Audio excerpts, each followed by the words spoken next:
እኔ እንደዚህ ነው ልጁን የተቆራኘሁት እንደዚህ ነው አለ። እንዴ እሷ ውጭ ነች ያለችው። ኢትዮጵያ መጥቶ ማያውቅ ከሆነ ይሄ ልጅ እንዴት አመቺሳ ገባ ሲባል በስልክ። ስለዚህ ፈቃድ ነው ማለት ነው ዋናው ነገር፣ የእናንተ የልብ ፈቃድ። ሰውየው ጥብስ ሊበላ አልኳችሁ እኮ በአብይ ጾም ውስጥ ጥብስ ሊበላ ሲገባ ሆቴል የለም አሉት። ጭናም ብሎ ተመለሰ። አሁን በልቷል ወይስ አልበላም?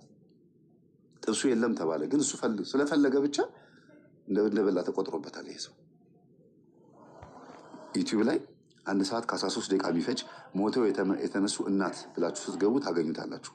ሴትዮዋ ማስወረድ ፈልገው ዶክተር ጋር ይሄዳሉ። ንስሐ ገብቻለሁ ሂጂልኝ አንቺ ሴትዮ፣ ኃጢአት አትሁኝብኝ፣ ክፋት አትሁኝብኝ ብሎ ዶክተሩ አባረራቸው። ማስወረድ ፈልገው ከዛ ልጁ ተወለደ፣ አደገ። የ15 ዓመት የ20 ዓመት ጎረምሳ ሆነ። እንደገና በዛው እድሜያቸው ደግሞ አሁንም ወለዱ።